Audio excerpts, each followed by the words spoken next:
At the risk of possibly repeating myself, just briefly mention that these seminar talks are being sponsored by the New York Forest Owners Association, which is a group of landowners and others. You don't have to be a landowner to join the New York Forest Owners Association. Anybody with an interest in seeing that New York's forests remain healthy and productive in the full sense are invited to join. In fact, one of the interesting things is just think how the strength of the New York forest owners would increase if we could get part of those 8 million people that live in New York City and depend on the forests of upstate New York for their clean water to join the New York Forest Owners Association. Because without having forests, productive forests cover the land, New York City would be without a lot of vital water. Forests are probably our most important resource in New York, next to the citizens themselves. The forest products industry, the wood-using industry contributes about $7 to $8 billion to the economy each year. Landowners get about $3 million in stumpage sales each year. The forest recreation industry contributes another $2 billion to the state's economy, and together these two, the wood-using industry and the forest recreation sector, provide employment for about 75,000 people statewide. Those are big numbers. And we have 18.5 million acres of forest land in New York State. These, if you're not a member of the New York Forest Owners Association, I would say stop by the booth, pick up some of the literature here, and think about joining. I think it's one of the best investments you can make. If you are a member, welcome, and I hope you get something out of this. Our second speaker today is going to talk about earth, wind, fire, and water. Some of the things that come from forest land and from the land. He has a degree in mechanical engineering and a master in business administration from Syracuse University. He designed one of the first geothermal heat pumps. And he's not only an engineer who deals up here, he's a very practical person. He lives with his family in their net zero house. In other words, he doesn't use any outside energy. He produces as much as he does use. They live on a 70-acre farm out in Madison County, where he has been a very, very active member of the New York Forest Owners Association and has engaged in managing his woodlot for a variety of products. I'm very happy to introduce to you Mr. Peter Cann. Great.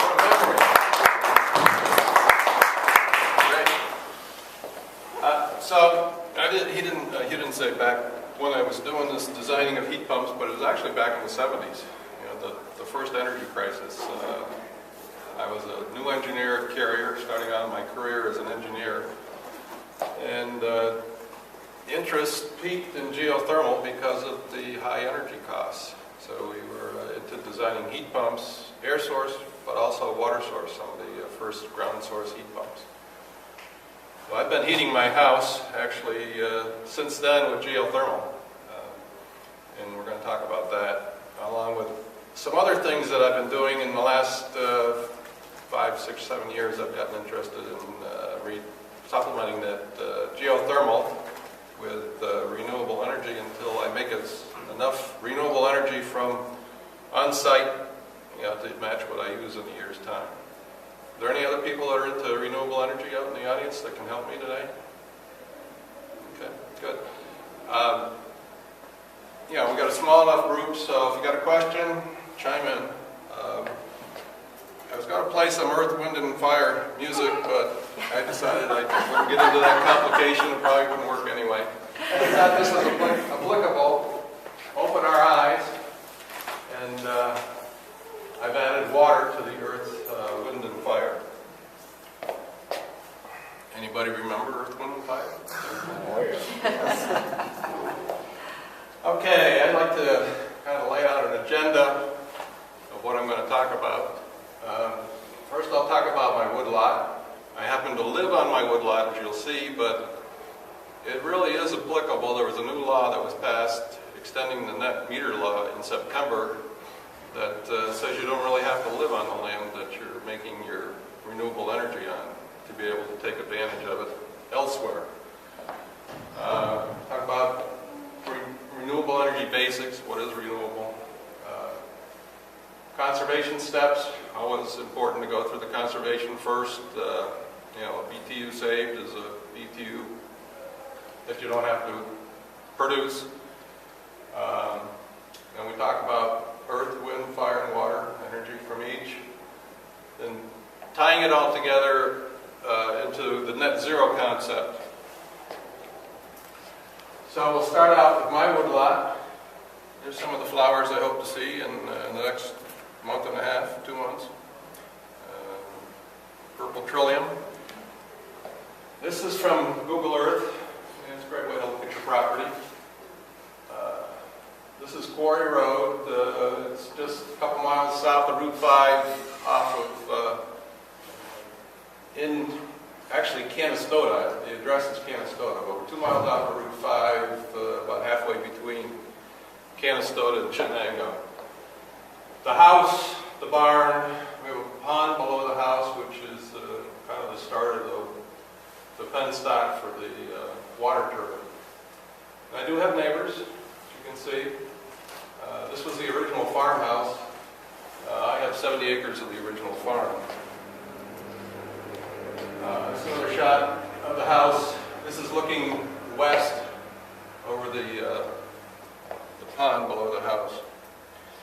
This was an interesting exercise. I tried to trace out the boundaries, you know, again with Google Earth. The house is up here. That's kind of the highest part of the property. Up here is actually the old Lehigh Valley Railroad. It's now the link trail. So I got a couple thousand foot of the link trail as actually my eastern boundary.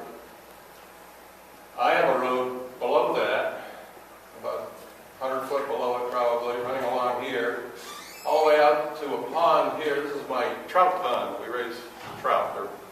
We thought about getting into the aquaculture business. I took the course at Cornell and all that sort of thing. But soon realized you probably couldn't raise enough trout to make it a business in one pond. So now the trout are our pets. We go out there and feed them bread. You can lay on the dock, and if you're patient enough and have enough food, you can pet them. So, we used to do catch and release, but that's too hard on them. So they're just pets now. But it is a beautiful, clear, spring-fed pond. These are a mass of springs coming out of the hill and feed that pond. It keeps it warm all winter. It hardly ever freezes. If it does, it gets a little skim over it, maybe at 0 degrees or -10. But it enables the fish to stay very active all winter. So it is a great facility for that. And one of my favorite tricks is, you know, it keeps it warm in the winter, relatively, but it keeps it cold in the summer. And I'll jump in there and urge some friends to jump in too. I will try not to cringe when I jump in, so they jump in. Ah, it's cold! But again, it keeps the water nice for the trout. This is the lowest part of the valley. This is the Canastota Creek. It is, for the most part, all spring-fed, so it is very clean, clear water. It runs nice all year. Some native trout in it, I guess brown trout. And the elevation change from the house, which is, you know, becomes significant when you're talking water power.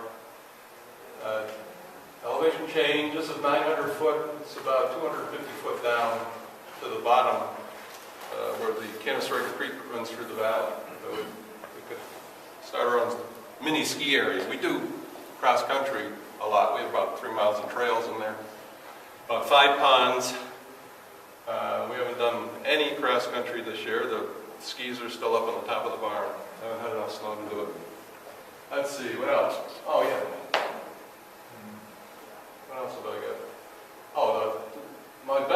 hardwood is over here. There's probably 30 acres of hardwood that I've been doing woodlot improvement on. Probably ought to do a lot more, but you know, don't need that much firewood. We planted a lot of spruce, a lot of larch, some Douglas fir in here, some more spruce here, and we've kept some fields. You know, this area, and I went into mow it every 5 years or so to keep the woody stuff down, to keep some fields, some of this area in here.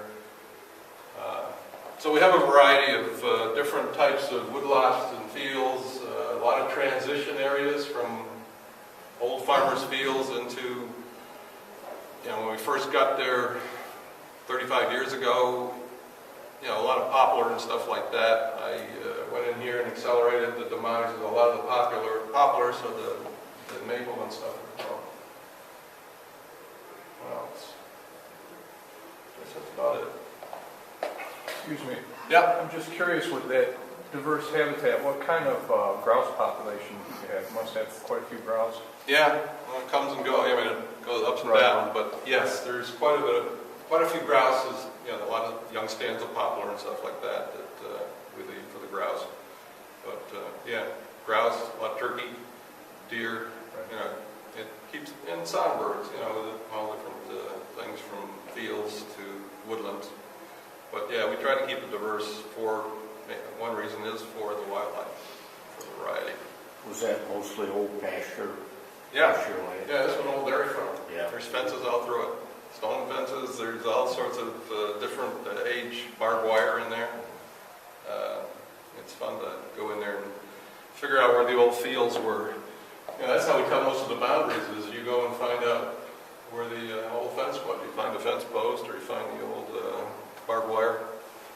But yeah, it's an old dairy farm.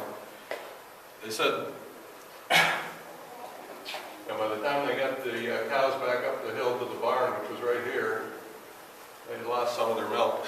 I don't know how efficient the operation was.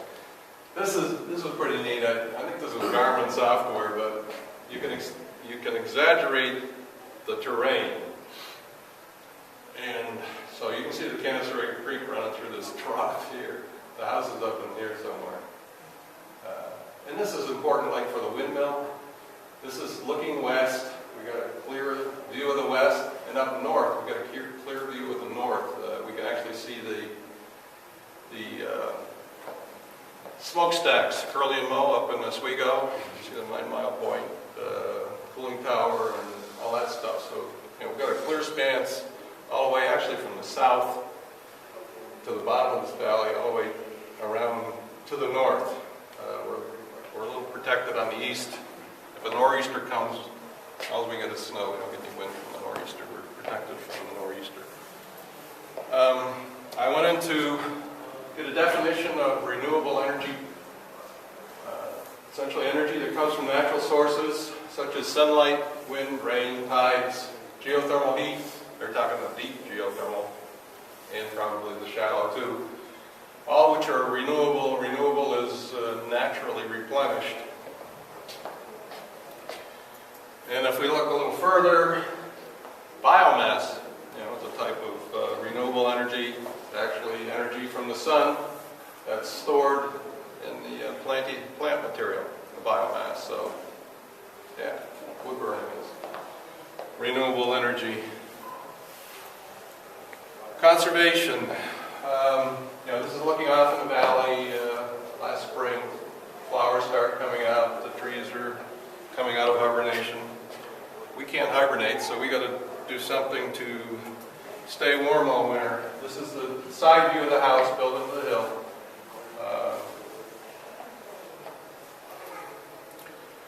The upper part of the house, the big room that was added on the back, is actually a passive solar room.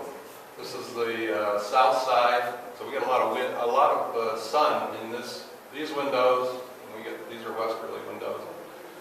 Put in a stone floor and a stone table to try to store that heat from a sunny day into night, that sort of thing. So we're using passive solar here.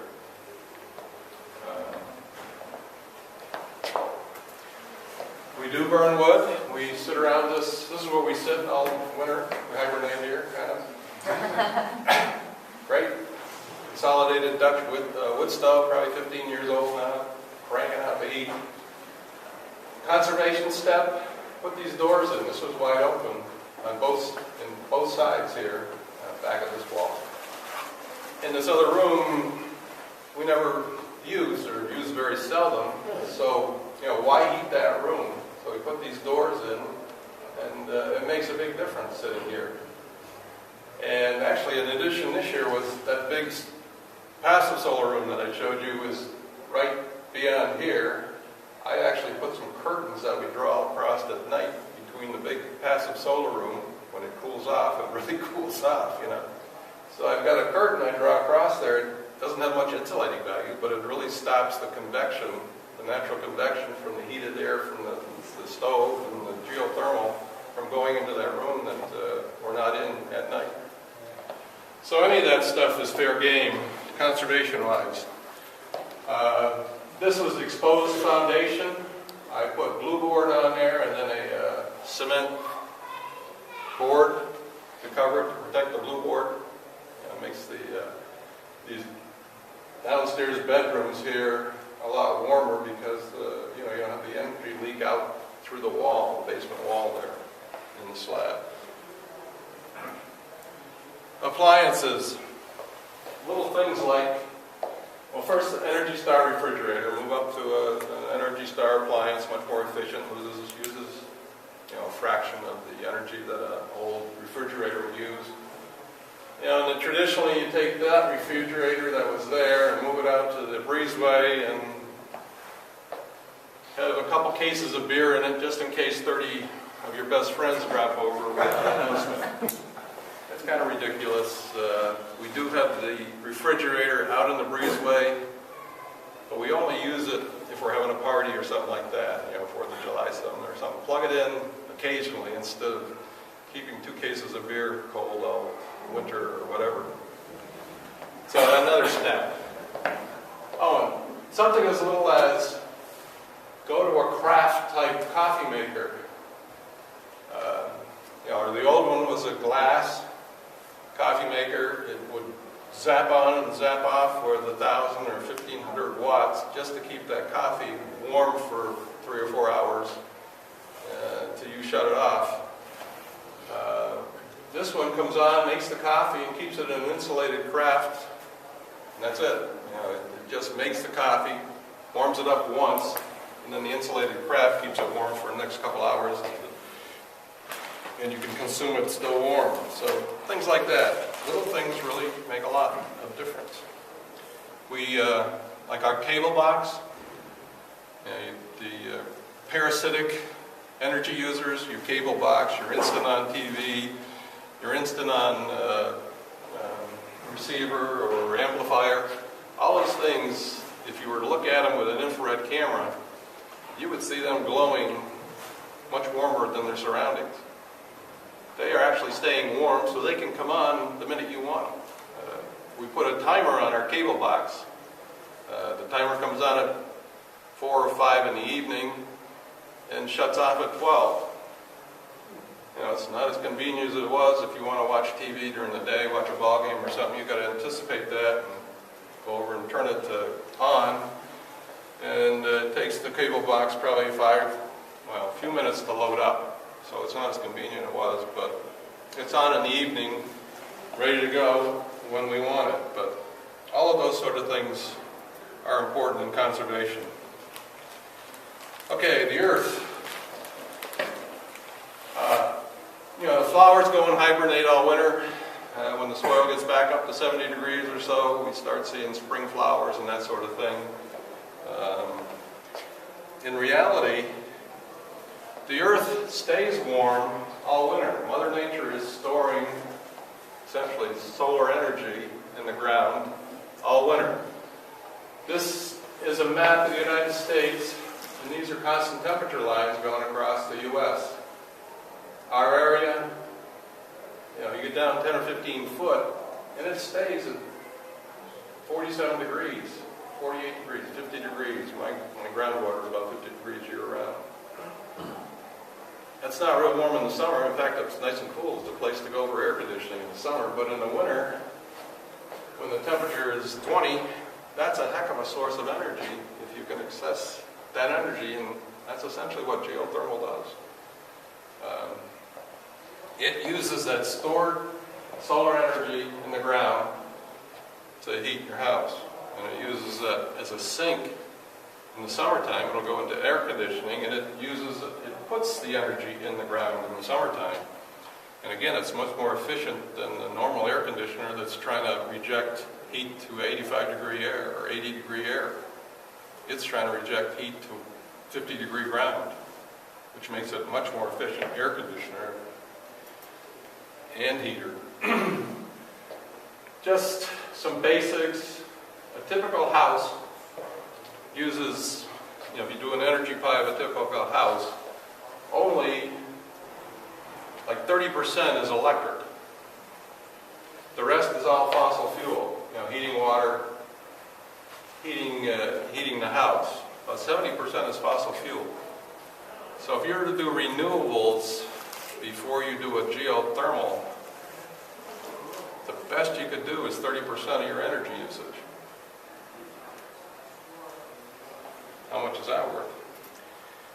If you were to install geothermal, which is essentially a heat pump or refrigeration system that takes 50-degree energy out of the ground through a low-pressure side of the refrigeration and jacks that same BTUs that it took out of the ground, makes it available at a higher temperature so it can heat your house. It's just like your refrigerator. Your refrigerator takes energy out of cold food and blows hot air out of your kitchen. Same thing. It's very simple. Refrigeration cycle's been around for eons. Here is what happens after the geothermal is put in. You still got this 30%. Now we'll talk about this right at the end, but you can heat water with the geothermal too. All of your heating and cooling now is electric instead of fossil fuel. You don't need the oil or propane or natural gas anymore. The geothermal really is the only way to get rid of the fossil fuel. So now your energy pie is half free energy from the ground. It's the same size pie. You're using the same amount of energy as you used before. It's just now half of it's free and the other half is electric. Now, with renewable energy that we're going to talk about, renewable sources, you can make that electricity. I live in a net zero house. I make the equivalent of all of this electricity now from sources on my land. I have a net zero house. I call it net zero.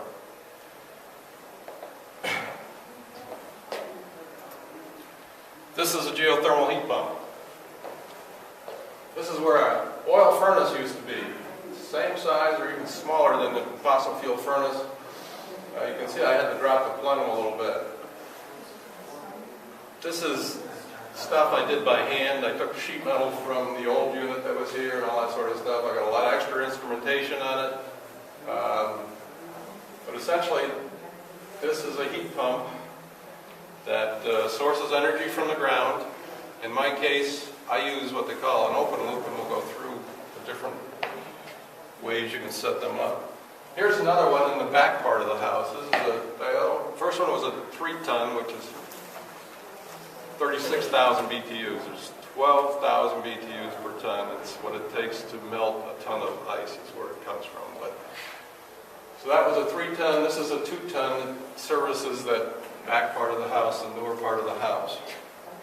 This looks more like a traditional without a lot of the instrumentation you saw before, but it's just a self-contained box. And this box does heating and cooling. There's no outdoor unit for the cooling anymore. It's all self-contained. All the refrigeration connections are made in this box at the factory. It's a lot simpler than what we're used to as far as split system air conditioning and fossil fuel heating. A little bit of look at efficiency.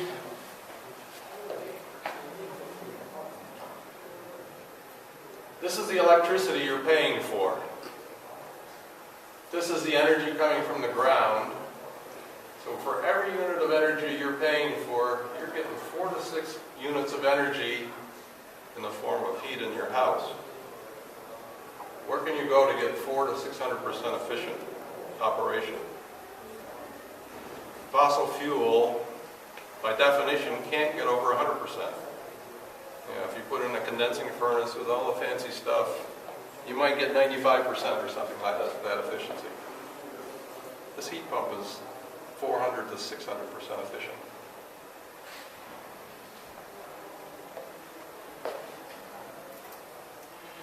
Different configurations. There's closed loop. Most of the stuff goes in closed loop, which means that you have a piping system with fluid going through it. Same fluid. It's mostly water, maybe 15 to 20% glycol, you know, the antifreeze. There's the heat pump in the basement, all self-contained, and the water comes in and out of it through a little pump or pump station. This is vertical closed loop. You would bring in a well driller and drill, in this case, 3 holes. You can do it in most cases with 1 hole or the most 2 holes. Once the hole is drilled, it's a 6-inch hole, typical water well. The driller will put plastic, PE, polyethylene tubing down it with a U at the bottom, put it all the way down into the hole, which this is, and then they fill the hole up with a bentonite sand solution, a clay sand solution for heat transfer. So instead of having these pipes just dangling in the breeze, you fill the hole back up and encase the tubing in clay, so you get heat transfer. And it seals up all the aquifers and stuff like that, if you're concerned about drilling too many holes. The more common way is a horizontal closed loop, where you dig trenches in your yard and put the polyethylene tubing in the bottom of the trench. Trenches should be like 6 foot deep, 8 foot's better, 10 foot would be even better because you're getting away from the ambient effect towards the end of winter. Yeah, you need to get really down 15 foot probably before you stop seeing an ambient effect towards the end of the winter, or towards the end of the old winters. Although this may be different because we don't have the insulation of the snow. So most of them go in this way because it costs extra money to bring in a well driller. It's easier to bring in an excavator or a backhoe. 2 foot wide trench, probably 250 foot long. We talked about a 3-ton unit being probably the average size. So each one of these trenches is 250 foot long with 500 foot of tubing in it. You want them at least 10 foot apart, so you're not trying to suck energy from the same ground. Another way, pond loop. You don't want to do all the digging. You got a pond. Although the pond's frozen on top, 32 degrees, it's near 39 degrees on the bottom. The water starts to get less dense at 39 degrees as it gets colder and colder. That's why ice floats. So we take that tubing, which comes in coils anyway, spread it out a little and throw it in the pond. And we pump energy out of the bottom of the pond. This is one of those things where you're only, your imagination is the only thing that's going to hold you back or help you. This is my house, called open loop. This is most efficient because, by definition, this groundwater is the ground temperature. I don't have any delta T's trying to drive energy into these pipes, that sort of thing. Probably less than 5% of them go in open loop because you need a well that can supply the quantity, and you need a certain level of quality so you're not going to plug up that heat exchanger. In here, same heat pump, only this is on an open loop. This is your submergible pump. My heat pump is just another appliance of my water system in my house. So I didn't have to do any of the digging outside. The digging outside is half the cost of the geothermal. So if you can run an open loop on a good well, you can save half the cost of the geothermal system. And a lot of us in the country have good wells, so I would consider doing an open loop. This shows it dumping into a pond. I don't dump it into a pond. I dump it into a dry well back of the house, and it goes back in the ground. So I'm just borrowing that water for a few minutes I'm taking 12 degrees out of it, it comes in at 50, it leaves at 38 degrees. For my the rule is a gallon and a half per minute per ton. So a 3-ton unit would use 4.5 gallons a minute when it's running. In the fall, when it's driest, it would be running very seldom. But when you got into the cold part of the winter, you'd be, running most of the time, I guess, as you got towards your low 0 degrees or whatever. So you want a well that can supply that water plus whatever you need in your house. But it's not unusual for have a well in the country that'll do that. And a lot of these houses that have gone on, that are in the fringes of the whatever, and urban has moved in, you may have an older well that you don't use anymore. That's fair game for geothermal too. So consider open loop. As I say, it's more efficient because the efficiency is inversely proportional to the house temperature, which would be the sink, and the source temperature, which is the ground. So if you don't have to lose 5 degrees in a loop system to bring energy into the closed loop, you're up at ground temperature all the time. It's inherently more efficient to do it with an open loop. Wind. Not a lot to say about wind. This is a 2.4 kW SkyStream windmill. It's on a 60-foot pole out the back of my barn. The highest point on the property. You need, I would say, less than 20% of the property in New York State probably is eligible for a windmill. You've got to have at least 10 mile-an-hour wind average. That includes the time when it's not blowing at all. So you need to be in a good spot. You probably need to be looking west. You probably need to be able to see Oneida Lake and places like that. You need a clear area for that wind to come from. So less than 20%, I would say, are eligible for that. I myself, with a clear view of the west and Lake Ontario, am below average. I'm marginal as far as the amount of wind I have. I probably have just under 10 mile-an-hour average wind. Again, I've got it up at 60 foot. If I could get it up at 120, I'd probably have 3 or 4 times the energy. It goes up. As you get away from the earth, get away from stuff that absorbs that energy of the air moving by. One clue whether you have enough energy or not is look at the trees. Look for flagging, they call it, in the trees. You can see this tree up on the above me, and you can tell which way the wind usually blows. You look for flagging in the trees around your property if you think you might. And then you can go into NYSERDA and what they call truewind.com. You can drill right down to where you live and come up with the average wind velocity and see if you even should look at wind.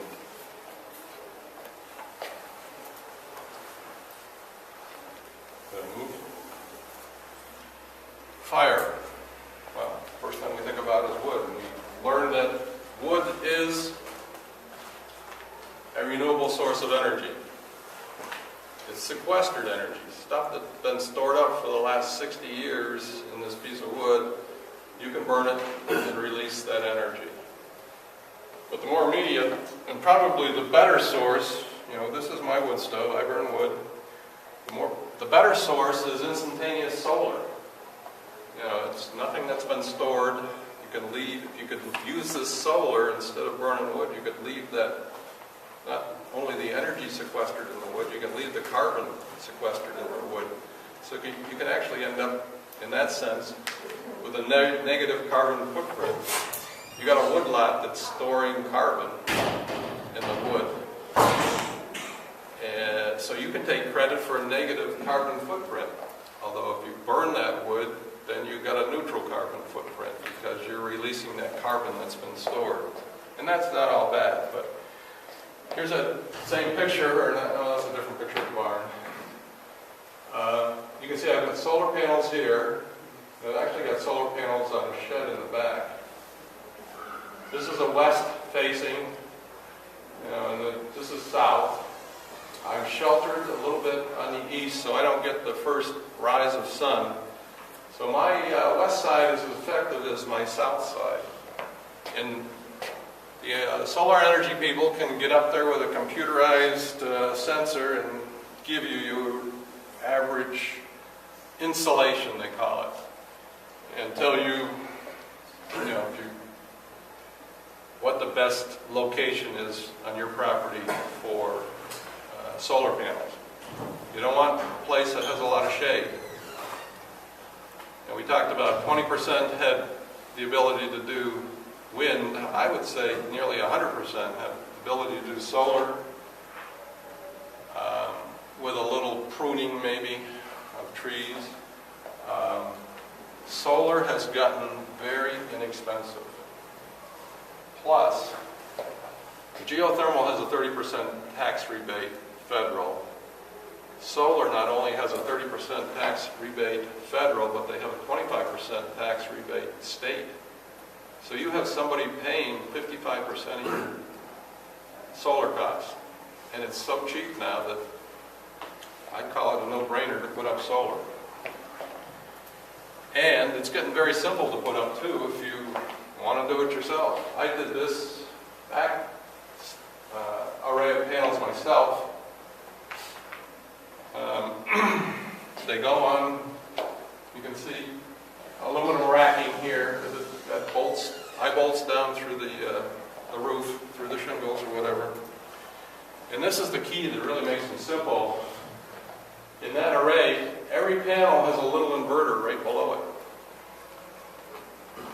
So this inverter immediately changes the DC coming out of the panels to an AC. All of these little boxes under the panels daisy chain together, and you bring one wire down from the roof with 240 to a 30 volt AC power that you run right into one of your breakers in your box. You put a dedicated breaker in your panel box and run the solar power into it.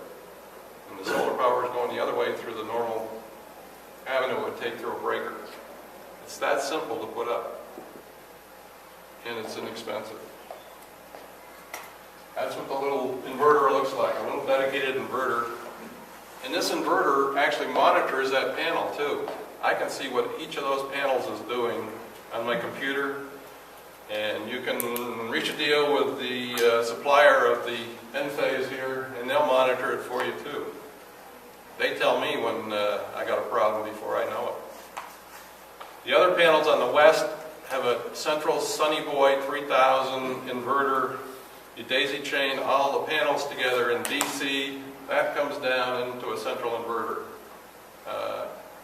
The central inverter shows you what the whole array is doing. The array can't do any better than the lowest performing panel when you do DC chain. And if a panel goes down, the whole thing goes down. This one, these guys could care what each other's doing. They just make as much as they want, as much as they can, and contribute to that AC power in that loop. So it's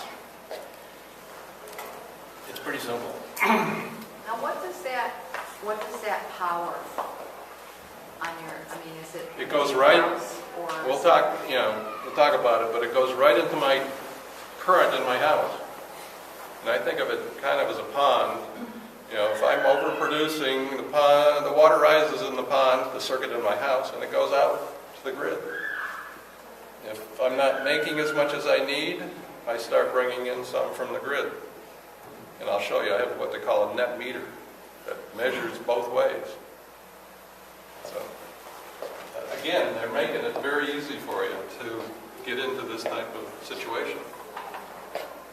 Okay, if you've got water on your property that's flowing and you've got some drop, you may be able to do micro-hydro.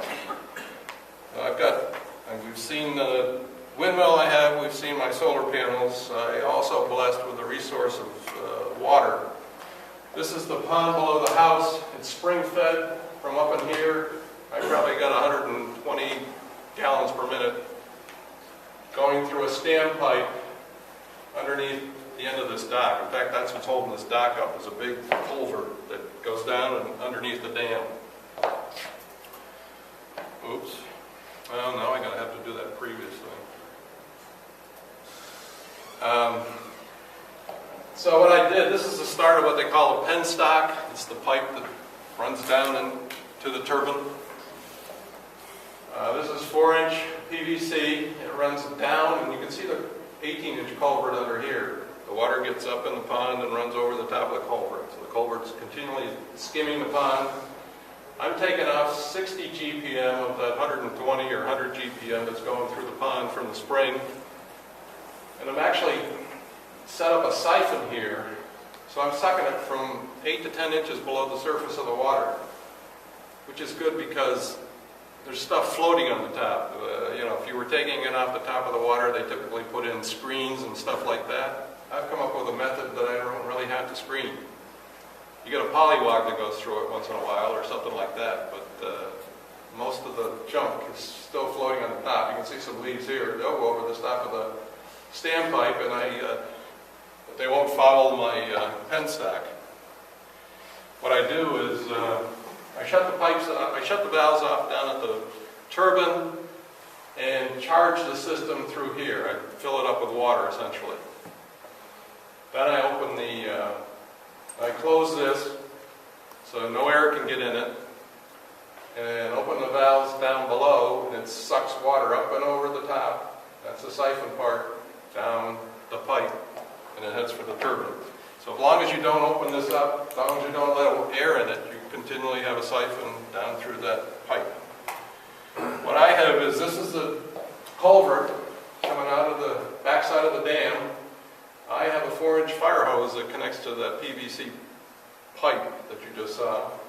It goes down into the valley following, this is the stream bed coming out of the pond. It goes down into the valley to a little plastic shed that I put over the top of the creek. You can see the pipe, the fire hose. This is 300 foot down the valley in the water stream. I have 75 foot ahead between where the pond is and where the turbine is. You get 1 PSI for every foot of head. No, for every 3 foot of head. So I've got 33 or so PSI for 75 foot of head. That's a form of potential energy. It's energy stored in that water. I split the penstock here. It goes in through this side of the shed, and this pipe goes in through the other side of the shed. And in the shed, there's a power spout. This is a turbine from New Zealand, actually. So here it is feeding in here, and you can see the water wheel's in there. Closer look, and this is what it looks like. This is a Pelton wheel, they call it. It's got spoons on it, and there's a nozzle here, and this pipe is feeding in here, feeding this nozzle, so there's a jet of water coming out, impinging on this wheel. Same thing up here. And this little turbine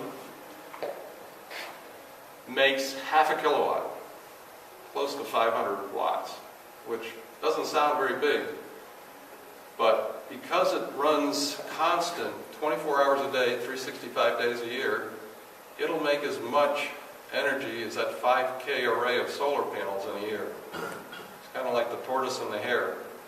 When the tortoise goes and stops, this turtle, or the slower one, that's only making half a kilowatt, can match the output of 5K of solar panels, and it'll beat the output of the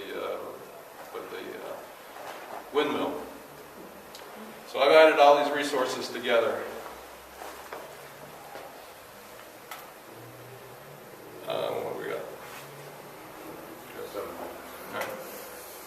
There's my net meter. It doesn't look any different than your meter. But this meter measures power going both ways. You can see I took a magic marker and said when these little squares are headed that way, it's into the house. When the little squares are going the other way, it's making money for me. I make a lot more power in the summer with the solar panels active and that sort of thing. And it just mounts up credits with National Grid. That's the beauty of the net meter. The National Grid now is acting like your battery. It's really the only way to store energy between summer and winter, between seasons. They're doing this for you. And the object is, you sign a contract with National Grid, they give you the net meter, you become a power producer with a year contract, renewable every year. The object is, in a year's time period, to make as much energy as you use. You don't really want to make extra energy because, whereas you're getting paid retail, as you're just exchanging electrons with them, if you end up with a net surplus at the end of the year, they're only going to pay you in wholesale, 6 cents a kilowatt or something like that. I understand, I've never done it, for the excess. So you really don't want to become a net power producer. You just want to go net zero, break even over the year. So you do things like conservation. You've got to put in the geo to get rid of the fossil fuel. If you don't, you're not going to touch 70% of your energy use.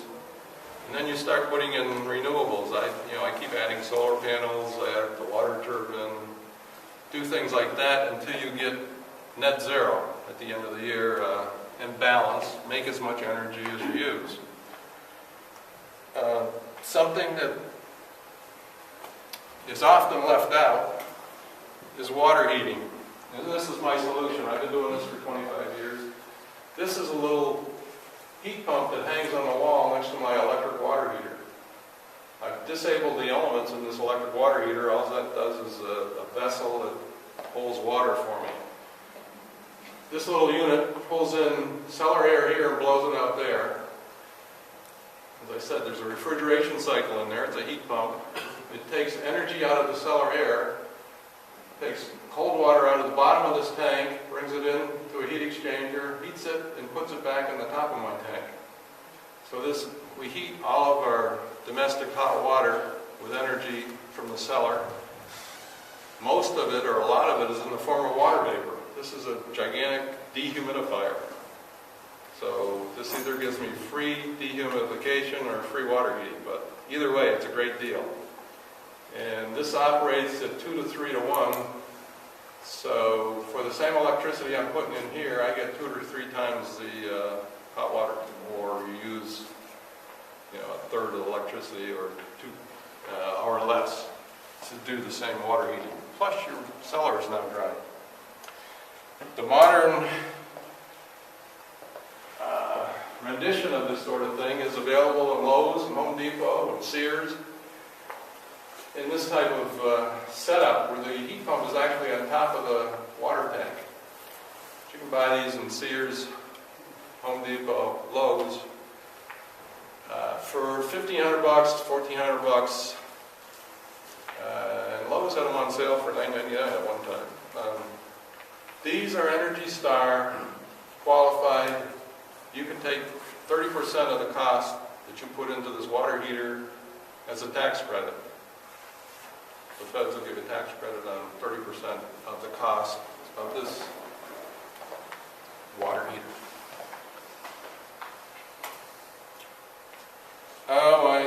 I'm bashful, I guess. Plug. I'm in the business of helping other people do the same thing that I've done. So if you're interested,